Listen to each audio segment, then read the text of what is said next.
À vouloir en faire trop partout, on ne fait rien de vraiment bien nulle part.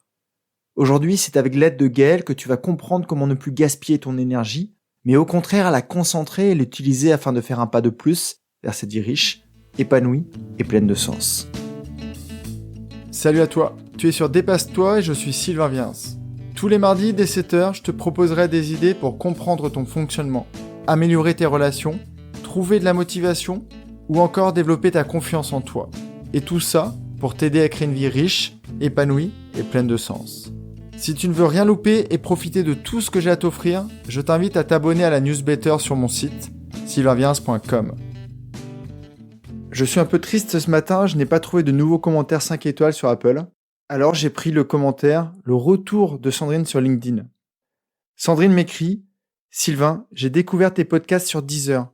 Je me suis abonné immédiatement à ta newsletter. À la base, je cherchais des podcasts sur le développement personnel. Je n'y ai trouvé que du développement impersonnel. Jusqu'à ce jour béni où je suis tombé sur tes podcasts, qui eux sont personnalisés, précis et concis, avec des exemples concrets à suivre. » À Sandrine, je lui ai répondu tout simplement, c'est ce que j'ai vu sur LinkedIn. Ce jour béni, tu ne me vois pas derrière mon écran, mais je rougis. Je suis super content que tu vois la vie d'une façon plus épanouie et plus riche. Avant de te parler de Gaël, je veux te parler d'un de mes personnages de dessin animé préférés. Celui qui a bercé mes mercredis matins. Imagine, je dois avoir 7-8 ans, je sors mon bol de Kellogg's et je m'installe en tailleur devant un gros écran bien épais. Et je clique sur le bouton 1. C'est le Club Dorothée.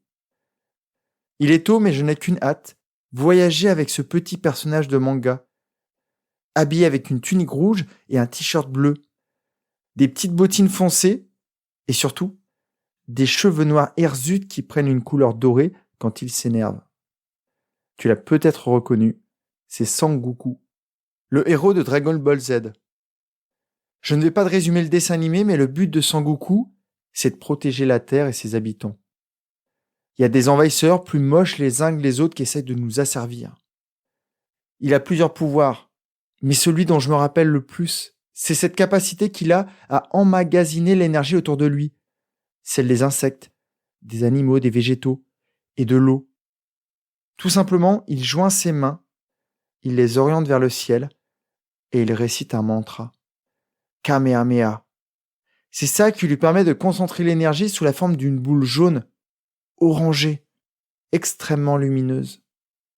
C'est cette boule très puissante envoyée sur ses adversaires qui les détruit et qui nous protège.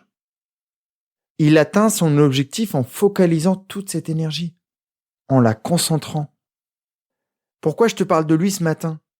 Penses-tu réellement qu'un papillon, un champignon, une abeille, un colibri ou une goutte d'eau ait l'énergie suffisante pour détruire ces monstres ? Non, pas seul, mais oui, sous forme concentrée. C'est en focalisant leur énergie que Sangoku arrive à ses fins. C'est en focalisant ton énergie que tu arriveras à te créer cette vie qui te fait rêver. Pas en la dispersant dans plein de domaines ou dans plein d'activités pas suffisamment ressourçantes. Je vais laisser mon enfance de côté et je vais te parler de Gaël maintenant. Gaël, elle réunit tous les critères des personnes que je coach. Elle est un carrefour de sa vie. Elle est curieuse. Elle est très mentale. Elle touche à tout. Elle a de très belles valeurs. Le partage, l'entraide, la santé. Elle est dans la phase 2. La première phase, c'est de découvrir qu'elle a des ailes et de les utiliser pour s'envoler vers une vie plus heureuse. Ça, c'est OK pour Gaëlle. Ce qu'elle veut, elle, c'est la phase 2. La phase où elle les déploie et elle monte encore plus haut, vers l'accomplissement. Elle veut impacter le monde qui l'entoure. Lors de la 3e séance, on s'est regardés tous les deux dans les yeux, avec un grand sourire. Et on s'est dit, c'est fini. Elle a acquiescé. Ça a été 3 séances super agréables, très lumineuses, et le principal thème que l'on a abordé, ça a été l'énergie. Je t'explique. Elle m'a contacté car elle se sentait perdue dans toutes ses activités. Oui, car Gaëlle est très intelligente, très créative. Alors elle a développé un maximum d'activités pour ne laisser personne de côté. Naturopathie, conseil alimentaire, massage, atelier en tout genre. Et elle a encore envie de se former à plein d'autres domaines pour alimenter son envie d'en savoir toujours plus. Le problème de ça, un risque qui peut aussi te pendre au nez, c'est qu'en faisant trop, dans trop de domaines, auprès de trop de personnes, tu t'épuises. Et quelquefois, tu te prends ce gros truc tout gris qui te stoppe. Et quand le choc est violent, les briques te tombent sur la tête. Je ne vais pas te reparler du burn-out ou de l'épuisement vital, car ça a été déjà le cas dans l'épisode 95. Je te conseille vraiment de le réécouter. Lors de la première séance avec Gaëlle, elle me présente une grosse pelote de laine. Et elle me demande, peux-tu m'aider à la démêler ? Elle veut trouver le fil conducteur de ses activités pour mieux communiquer et que ses clients comprennent ce qu'ils peuvent attendre d'elle. Je suis transparent avec toi, je me suis fait happer par son sourire, par sa bonne humeur, par son énergie incroyable et j'ai glissé sur la peau de banane. Je suis parti tête baissée vers sa demande. Mais sa demande n'était pas son besoin. Pas directement. À la fin de la première séance, on a déjà bien avancé. On a parcouru ses activités et on commence à voir plusieurs fils se libérer. Mais il y a un truc qui me gêne. On se quitte après une super séance, mais il y a quelque chose qui me perturbe. Malgré une bonne séance de méditation le soir, la nuit suivante, mes yeux s'ouvrent et mon regard se pose sur mon radio-réveil. Il est 3h33. Je ne sais pas ce que ça veut dire. Tout ce que je sais, c'est que je reste allongé, mais mon cerveau s'active. Et il me fait entendre intérieurement « Elle t'a eu avec sa pelote. Tu as sorti tes aiguilles pour l'aider à tricoter, alors que tu aurais dû sortir ta paire de ciseaux. » Je me note sur un bout de papier « On a fait fausse route.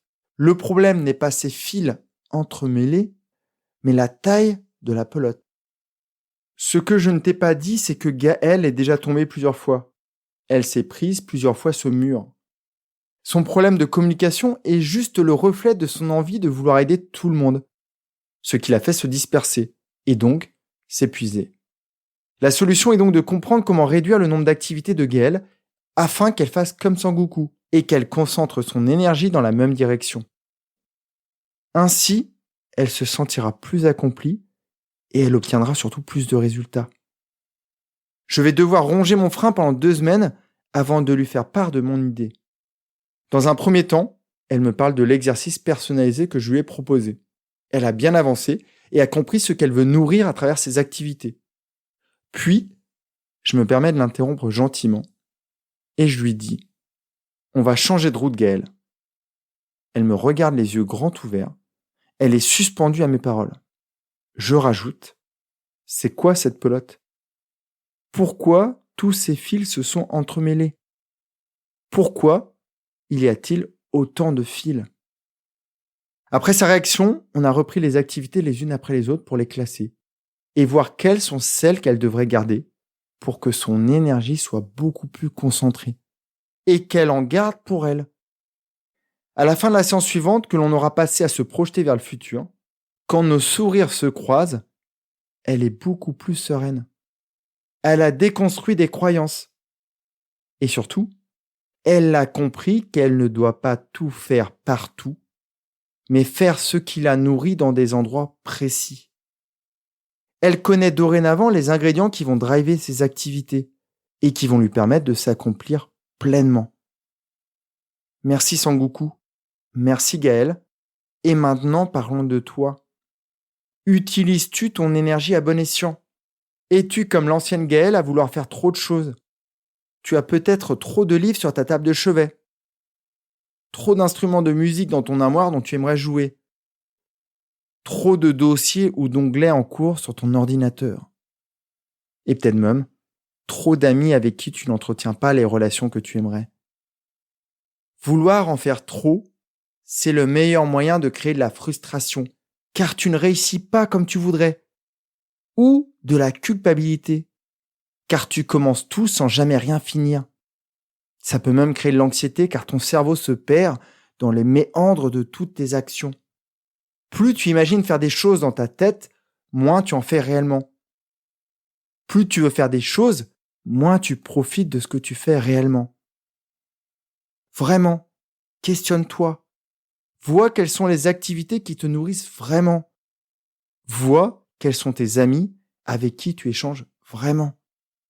Vois dans ton quotidien ce que tu as envie de mettre de côté ou ce que tu as vraiment envie de transformer. Garde cette image de Sangoku dans la tête pour chaque fois où tu commences à te disperser. Garde en tête l'efficacité de cette boule lumineuse. Ou imagine-moi te susurrer à l'oreille « Kamehameha ». Et alors, tu sauras que la clé est de se focaliser. Si tu as reconnu un proche fan de manga et qui pourrait avoir besoin de ces idées, transmets-lui tout de suite cet épisode. Merci pour lui et je peux t'assurer que votre relation en profitera aussi. Jeudi dans le courrier, je vais te donner d'autres clés pour faire tout ça et pour encore faire un pas de plus vers tes désirs. Je t'envoie plein de belles ondes. Prends vraiment bien soin de toi. Bye bye. Si cet épisode t'a appris quelque chose, n'hésite pas à en parler autour de toi. Dis-toi qu'à chaque fois que tu m'aides à le diffuser, tu fais tous les jours un peu plus pour aider tes proches et influencer positivement les gens qui nous entourent.